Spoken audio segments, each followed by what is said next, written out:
Great Miami real estate deals rarely make it to Zillow. Call me if you're looking for access to off-market homes. Hello, friends, and welcome back to Mobility Matters. I'm your host, Javier Betancourt, Executive Director of the Citizens Independent Transportation Trust, or CITT for short. We're a quasi-independent agency of Miami-Dade County charged with overseeing your half-penny sales tax for transportation. So we've now gotten, believe it or not, Mr. Mayor, over 100 episodes under our belt. And several of those episodes, we've welcomed municipal officials. And I know we've had you on before, so thank you for coming back. My pleasure. Folks, please welcome to the program the Mayor of South Miami, Javier Fernandez. It's a pleasure with you, Javier. Welcome, Mr. Mayor. Welcome back, I should Thank say. you. It's my pleasure to be here. And I know you had a long commute to these studios. Very long commute. Yeah. For those who don't know, these studios here at Miami's community newspapers are located in the city of South Miami. Yeah, literally less than a mile from my house. So that's nice. So you walked here, right? I did not, because I take my son to summer camp this morning, so dropped him off and then doubled back here from the Grove. So life is complicated. It's okay. It works. So how many years have you been mayor now? Since November 22, so we're closing in on 4 years November. 4 years, but it feels more like... It feels like a lifetime in some ways. Yeah. No, I was reflecting. My kids turned 18 and 16 today, so Congrats. we'll be celebrating this evening. And I was thinking about how quickly the last 8 years have passed since I've started this kind of venture into public life. Wait, did you say both 16 and 18 today? They both have the same birthday? Yeah, same birthday, yeah. Look at that. And, happy birthday, guys. Thank you. Yeah, happy birthday, Lucas and Susanna, if you happen to be watching this. So, they both turn 18 and 16 today, share the same birthday, unplanned. That's fun. Happened naturally. And in the oddest of symmetries, it's 2 weeks after my wife's birthday and 2 weeks the day before mine. So Look at that. This is a busy 30 days. Busy 30 days for sure. Yeah, we're similar. I have twins, so of course they share a birthday. Yeah, of course. But it's unusual for kids of different ages. My brother and I are 1 day apart. Yeah, well, my brothers as well. They're June 26th. I'm June 25th. So we have that connection as well. Well, happy birthday to you. Thank you. And happy Father's Day, whatever. Happy Father's Day to anybody watching Merry as well. Christmas. Yeah, exactly. No one knows when this is airing. Happy Kwanzaa, yeah. Happy Kwanzaa. So, Mr. Mayor, for those who maybe are not familiar with the city of South Miami, describe it briefly. Like, where is it? How big is it? Yeah, so if you've seen our map, our municipal boundaries are a little challenged, particularly on the north end of the city, but roughly Bird Road to Kendall Drive, 57th to the Ludlam Trail. So that's roughly our boundaries. It tucks in and out. We've got a lot of gaps in the north end of South Miami, given some unique history around de-annexation. Yeah, it's very pixelated up there. It is, absolutely. We've got some blocks, we've one house that's in the city, and the balance of the block is unincorporated Dade County. So it makes for some service challenges, and hopefully we're having some success with conversations with neighbors, getting to consider annexing in. So we've got one neighborhood, Biltmore Heights, that is actively marshaling their own campaign to approach us about coming into South Miami. So knock on wood, maybe that'll happen here the next year. Well, and I'll tell you, and I know some people who live in that area and unincorporated. In the past, I would ask them about their feelings, and they were like, well, we don't part of that city. They're crazy over there. And historically, the city, had some interesting It's been a little bit more volatile, dynamics. yeah. But I would say under your leadership, it's really stabilized, and it's got a great reputation now, and really the city is taking off in more ways than one, and maybe we'll talk about that now. So sure. I know there are a lot of major development projects, transformational projects kind of underway. What are some of those? Wow, so many. And first, thank you for the compliment. Sure. We've been working hard to be predictable for our residents and folks in the investment community as well. So, but yeah, look, the one project I get asked about every single day, you can imagine, is Sunset Place.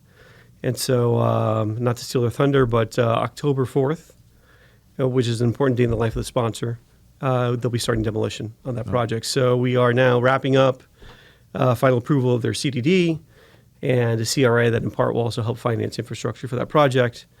We were working on a City Hall project. What is that going to be ultimately? So they're knocking down part of it, right? Not the they're not actually. Eventually, all of it. Okay. But they've got AMC that anchors. Mm-hmm. If you've seen the property from an aerial, it's almost built like a U. Very apropos given its nexus with UM next door. But that U is the theaters, and so the full 26 screens that are there today. So they've got under their lease agreements, I understand it, a notice period. So that'll happen. The northern part of the property will be demolished first. The southern portion of the property to follow. And what's coming in its place? Gosh, it's a mixed-use community, really. About 150,000 square feet of retail will be in personal services space. A hotel, hopefully with conference facilities. I've been very keen on that, so we can kind of leverage some of the activity from UM and bring a more transient business for daytime, midweek activity, conferences, academic-related events to that facility, as well as other special occasions people could celebrate or galas, et cetera. So hotel, conference center facilities, multifamily rental. I think there'll probably be 2 phases of condominium. But most importantly, a lot of public space, right? That'll kind of be a focal point of that new community and enhance street connectivity, because one of the biggest problems that project has had historically, it's almost a fortress unto itself and never really played well with its neighbors to our east in Coral Gables on Red Road. And so really it'll be, I think, a transformational gateway property, which is what we want. So you're expecting more of the traditional grid system. Absolutely. It's more like Plaza Coral Gables. Exactly, right? where we kind of reconnect it to both our town center, or now SoMe District as we've rebranded it, and portions east of Coral Gables. Excellent. And then on the west side, the other big kind of signature project is our City Hall redevelopment, which will have multifamily, new facilities for city and fire, but more importantly for me, a brand new civic space on the underline, which is about 35,000 square feet, with a new library, which is a really underappreciated but very highly utilized amenity that we have here in South Miami. So those are just 2 of the many projects. Loads of student housing units coming online. We've got the roadway in that's being demolished today, if you want to drive by. That is a big thing for us because it's probably the biggest generator, had been the biggest generator of service calls, police service calls in the city, over 210 a year, which is a lot, and a lot of negative activity around sex trafficking that we are working with the state attorney's office there to combat regularly. So that is coming down and being replaced with a really positive use. We've got a new multifamily building across the street from City Hall being built by Maestra. And gosh, what else can I tell you about? A new orthopedic rehab center that's being finalized right now on the northwest corner of 62nd and Sunset. So all in all, just a lot of stuff happening. I would expect right now, I think the numbers we last checked, 1,800 units that are in development, plus probably another 1,500 student housing beds. So lots of activity. It's helping position us very well for the uncertainty that may be forthcoming with property tax reform. Right. So we've had a mandate from the citizens of South Miami to grow the city in this area next to transit, apropos for our discussion. Yeah. And we're trying to execute on that as best we can. Great segue. Thank you for setting me up. So as an urban planner, of course, I understand and appreciate the need for development and vertical development, especially around transit. But of course, the flip side of that is it often brings transportation impacts, right? We're already congested, US 1 in particular. Yeah. And so I'm sure you've given a lot of thought as to how to mitigate those impacts, both with our existing, optimizing our existing infrastructure, i.e. getting people onto Metro Rail, onto the underline. Sure. And then your own city services. So tell us how the city is positioned from a transportation standpoint to both serve its existing residents and help to mitigate some of the impacts from that development. So look, I think transportation is a challenge, right? And to kind of give the viewers some context, I mean, we are operating under a series of mandates, right, as a city. So we no longer have the autonomy we had 25 years ago to just resist development, right? So from Live Local to the RTZ, which in South Miami we've seen it, proliferate a little bit, but not nearly as aggressively as some other communities. To now, property tax reform becoming just another pressure to unlock development opportunities. So, whether it's monetizing our own assets or having the private sector, really enhance value on their sites, we've got to figure out a way to navigate those conflicting mandates and still not create a situation where we're, eroding the quality of life for the residents of the city, pleasant living. Now, I think we are better positioned than most because we do have a transit station that anchors our town center. We've been, as I tell people, some of the height I don't like personally, but it's a byproduct of not having done things for 25 years. Had we locked in some economic value before, right, it'd be very hard to destroy it today to replace it with some of the new projects that are coming online. So look, we're taking all that and we're trying to make, lemonade out of whatever, if you want to call them lemons. I'm not sure they're lemons, but maybe it's the only analogy I can think of at the moment. And trying to, create what is a town center. So we've been working really aggressively with sponsors to talk about creating more public spaces. I've been in deep conversation with the Wirtz family in Chicago that owns 5 acres. It's they used to own the former First National Bank of South Miami. So that surface parking lot that's kind of in the center of our town center, they own it, 80,000 square feet. We're trying to create a public space there, right? That's been kind of a natural gathering center. Why do I mention that in the context of transit? Well, we want to kind of pedestrianize our town center and make it much more friendly for people to walk around as we urbanize it. And so we've worked on a master plan to kind of remake our streetscape to make that more pedestrian friendly. We have certainly tried to embrace the development mandate the county has around transit so that we can leverage that incredible asset that we have, which frankly no one else in South Dade has in terms of other incorporated cities, to grow and connect to the rest of our region. I think where we're challenged is the kind of intercity mobility, right? We as a recipient of CITT do get, some funding, but it's really hard to run a robust kind of system with the amount of money that we get. We're kind of working with you all and others on, I forget the name of the specialized area plan, and talking to Coral Gables about possibly linking their trolley to South Miami. But I think the biggest challenge we have is the lack of consistency at the county level around their direction on transit. We had, in an effort to kind of leverage the buying power the county created with Metro Connect, kind of, really attached our star to that program. And so we're spending our CITT resources to expand that service in South Miami. We thought it was a very good one. But the introduction of the now fare charge on those trips and the reduced service footprint really has reduced ridership. Right. So that's a challenge we're trying to navigate now and figure out where we pivot. Do we continue with that program? Do we abandon still currently it? with We still are. Metro Connect, We've sent them a notice of default, frankly, because under our contract, the rate change was not something we authorized, but was evolved. Again, I understand why they did it. It's not an acrimonious relationship. It's a very positive relationship. But we're reevaluating whether it still works for us in terms of accomplishing our strategic goals. But in the realm of things we can't control, one of the things we're trying to do is reduce congestion around automobiles. So just this past Tuesday, we had a conversation about leveraging technology to help people that are already coming to South Miami and using their parking apps to park within our inventory, both on street and in our garage, a way to have real-time data around where there's availability. So we reduce the congestion around circling.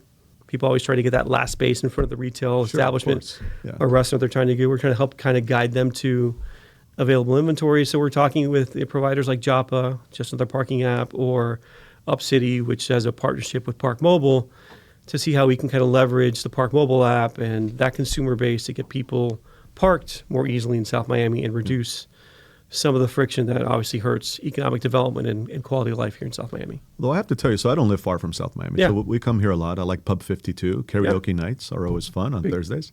You can find me there, me and 3 other people singing our hearts out. It's okay. It's fun. It's fun. Hey, I prefer it. I get more turns at the mic.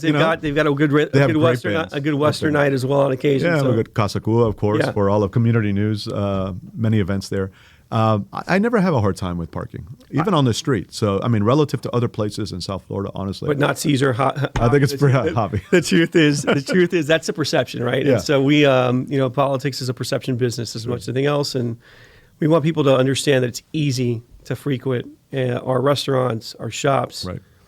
And so where we can, increase access to information that leads to convenience, we're trying to do that, right?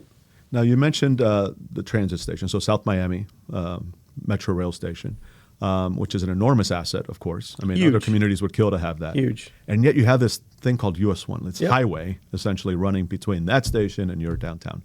How much is that a factor, and people maybe not using that as much as they should, and what can be done about that? And there are pros and cons to pedestrian bridges, but have you explored things like that? Are you relying on that Metro Connect? Just setting up softballs for me to 3B hit out type of the park service here. to kind of connect? What are you doing there? Yeah, so lots of things. One is, first, we got to fix the at-grade connections. And I will tell you, even today, where they're not perfect, I regularly cross from City Hall on the west side, US 1 at Sunset, to the east side, and it's not that big an expanse. I mean, it feels more intimidating than it actually is at the intersection. But we've got to enhance that and again, fight that perception.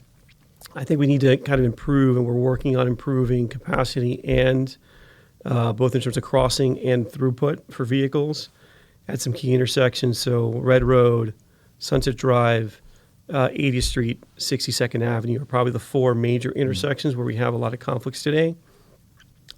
We're looking at enforcement strategies. So using technology, the hated red light cameras. We're talking to providers about just getting traffic counts for people blocking the box, which is a huge a huge problem at intersections. Yes. Both in terms of vehicle capacity and pedestrian connectivity. So we want to monitor that for a year and maybe take it to the legislature once we have hard data to say, can we use these for enforcement? Not that we want to, but when you think about it, if we rolled out an officer to issue tickets, we're going to take a lane of capacity off of that intersection, which helps no one who's commuting. Makes a bad situation worse. Makes it a lot worse. So technology there can be a solution. Physical improvements at grade. We are working actively on getting a CRA, as I mentioned, authorized for South Miami. Part of our bargain with the county there is we're going to focus on infrastructure. Part of that infrastructure is enhancing transit-related infrastructure.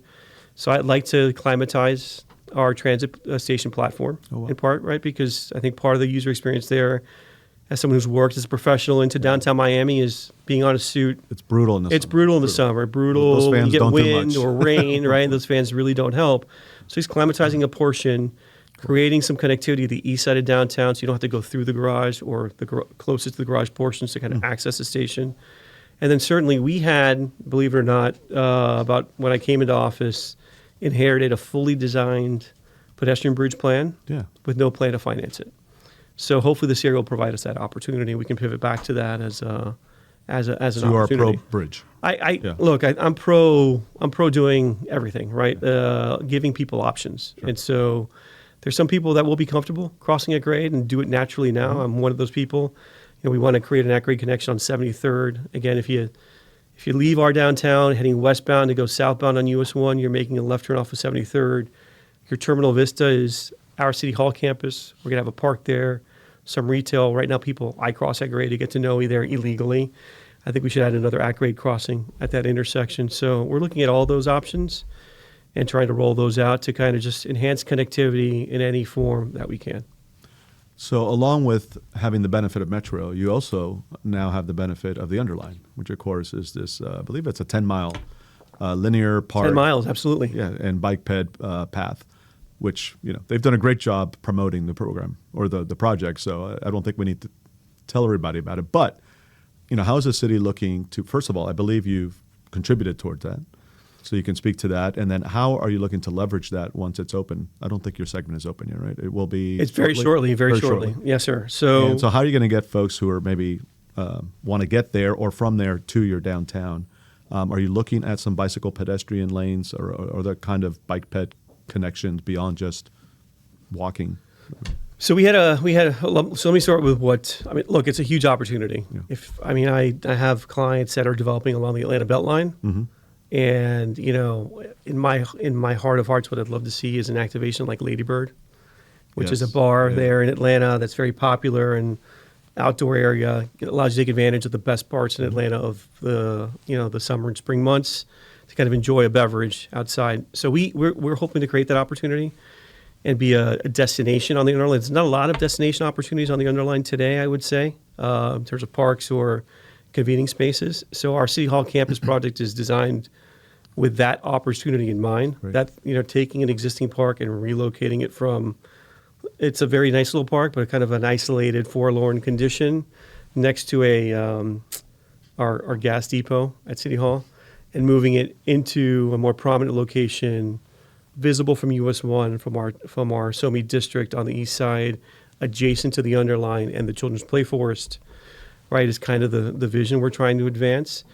Because and then lining it with retail. As we were working on designing our City Hall campus and the two private elements of that project, which will be, you know, two multifamily buildings with ground floor commercial, relating both to Sunset Drive and this park space. I was very keen on making sure that was functional retail, so we can get an activation like the one I just mentioned adjacent to the park. Because I think there is that opportunity to kind of have an aggregating effect on the west side for South Miami, and using the underline as a vehicle for people to come there, right? You have a nice 10-mile ride with your family and kids.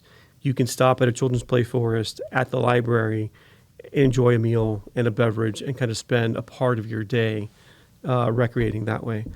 We are contributing to the maintenance. We did not contribute as a city to the capital side of the program. I am concerned about our ability as a community to finance the maintenance long term. From our perspective, it's one of the things that we are authorizing as part of our CRA, so that there is a recurring source of the life of that agency to fund, the mile that's in South Miami. But so beyond that one park at City Hall, we did also actually buy a small pocket park lot on 80th and US 1 adjacent to the underline. That's another, hopefully, underline activation that we're thinking of advancing as well. If we can be a city of parks as well on the underline, we think that would be kind of a great way for us to contribute to hopefully its future success. But I think it's a huge asset for our community. Yeah, and listen, a lot of people are going to be biking on it. The city already has a great reputation for being welcoming to cyclists. You have Max Cycle, which is... and Bike Tech, which is just technically outside the city, but right. Yeah, let's not leave anybody out. Although Max Cycle, got to check it out. It's our favorite. Absolutely. That's where I bought mine. And so how are you connecting, I guess, not just the underline, but the entire city, I guess, with bike facilities and bike infrastructure? We have, and look, we've been advancing projects. We had one opportunity that we were hoping to explore and already have designed was going from the Pinecrest Parkway on Kendall Drive that points south. It has a kind of segregated pedestrian and bike path there, and connecting that up through Red Road to the underline. Senator Alexis Claude-Eude, thankfully was able to procure an appropriation. Unfortunately, it got vetoed 2 budgets ago. It's not really kind of found its way back into the budget again. But those are opportunities that will continue to explore, because we want to leverage those existing points of connection and create additional connectivity back to the underline. On 64th Street, we have kind of the first segment of an east-west connection with Red Road that's been developed at least through 62nd Avenue. We are currently studying through a grant, taking that connection all the way to the Ludlam Trail. And then certainly where we have opportunities right now in a joint venture we're exploring with the school board, where we want to kind of incorporate their recreational components of their campuses adjacent to our city parks as an extension of that park programming, and invest heavily in those capital facilities. If we have the opportunity here, depending on what happens in November, begin also developing segments of the Ludlam Trail. So one of the first segments that I know my colleague Commissioner Kaye and I are very focused on, with Commissioner Kaye leading it in conversations with County Commissioner Natalie Orbis, is taking that portion that's adjacent to Palmer Park in South Miami K-8 and building that section of the Ludlam Trail out so we can actually expand the Vita course and that pedestrian recreational amenity in that neighborhood. So, we are focused on, as much as we can within the limits of our budget and the reach of our jurisdiction, trying to leverage those pedestrian and bike connections where we can, because we see them as a huge enhancement to South Miami. And so we've talked about 2 legs of the 3-legged stool. So I tend to think of placemaking from 3 perspectives. Right? You have land use, of course, transportation. The third is economic development. And I know that economic development has been a focus of yours. I mean, we've talked about it with respect to all the development that's coming. But you're really keen on revitalizing or energizing or activating downtown. What are some of the things the city is doing and it's already happening. I could see it in the times I come over. But there's still so much more potential that I know you see as well. So what are some of the things outside of just, being friendlier to attract investment, and some of the mobility things we talked about? What else is going on to attract business and attract people to those businesses? Yeah, so as you know, our levers on the economic development side from an incentive perspective are pretty limited. Right. So the best thing we can do is be predictable, number one, and secondly, be a partner. And so, we've kind of marshaled our rules, and we've kind of said to the market, here's what we want. And if you're operating within these rules, we're going to try to make it very easy for you to come into South Miami and do business. And so we've had a lot of success with, restaurants in particular have a very hard time opening in this marketplace. Recently we're just welcomed La Traila Barbecue, which is just doing great business there. And, the most rewarding part of the work that we are accomplishing is hearing from new users like that, just how easy it was for them to kind of get through our permitting process and get open, because in other jurisdictions it takes years. So you have like an expedited permitting, or what do you? Yeah, I think one of the virtues is our size. We're small, and so there's not a lot of places for staff to hide. And our staff isn't hiding; they're proactively out there trying to work with people to get them into their spaces. Because the worst thing we can have are empty spaces in our town, in our SoMe district, in terms of marketing. But beyond that, we've really tried to up our game on the social media front, invested very heavily in kind of marketing our businesses. This summer we will be launching our own kind of Miami Spice Taste of SoMe program. We've been working with longstanding owners, like the team at Kitchen 57, previously Town, there to kind of launch. Michael and his team kind of birthed the idea, and we've now brought in a whole host of not only restaurants but also shops to promote the retail offerings that we have here in South Miami. Our goal initially was to kind of make sure that we were growing in this transition, with construction and development, comes friction. Make sure that those businesses that invested early, right, had the support of the city to kind of weather that transition. And so that's kind of been the immediate focus. We've commissioned a town center advisory board that kind of talked through some strategies and things we could do to kind of better market the district as well. Hopefully I was talking with Mel at La Traila yesterday. I was having lunch at the bar about maybe a barbecue festival, right? Bourbon and barbecue would be something that, I know my city manager and I would love to do. Both of those things. Both those things are great in combination. So, we haven't cornered the market on ideas. If anyone has a great idea, we're open to it. But, the big focus has been working on making life easier for new entrants, for people who are here, promoting what they're doing already. We have the good fortune of having the Rotary Club of South Miami, which does a fantastic job with our arts festival, and we could not afford to pay someone the amount of time that 5 or 6 volunteers invest in putting that festival together. So we try to be kind to our partners, maybe in contrast to some prior administrations that were, I don't think unkind, but probably a little bit less supportive. Well, again, as someone who frequents the downtown, I always have a great experience there. The parking is easy. You have some great restaurants and other activities. So I love it. I'm looking forward to seeing what Sunset Place becomes, because, it's kind of a sad, fortress, as you called it. It is. But even then, I take my kids to game time or to the movies there. So, I even go there. Yeah. And I think, again, I preach patience. We'll get started hopefully this year, but it'll be a little bit before we get to enjoy some of the new offerings. But I think there's certainly a bright future ahead for that property. Absolutely. For sure. So in the couple of minutes we have left, let's shift gears quickly to resiliency. So the city also has a great reputation for being a leader in sustainability and resiliency, and you could speak to some of that history, but what are some of the current initiatives underway in the city? Yeah, so Tuesday we enacted a whole new regime of sustainability standards. We have, Phil Stoddard, our former mayor, to his credit, was able to author a solar mandate. That has not sat well with everyone, but I think it was very forward-looking and something that I'm glad we have in place.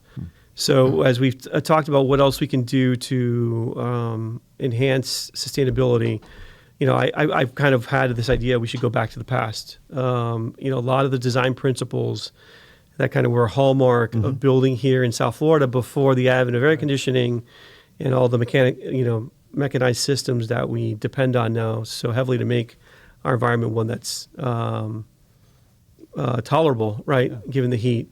Have created, have really changed the way we build.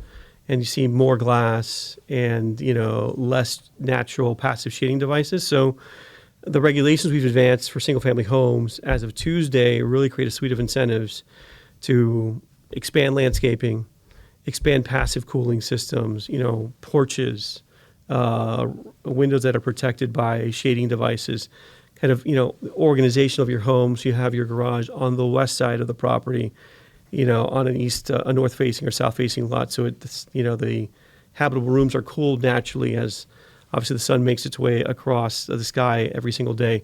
So we've kind of gone back to those first principles and articulated a series of rules that you can take advantage of as an alternative to the solar ordinance. The goal is to just reduce consumption, energy consumption generally. Right.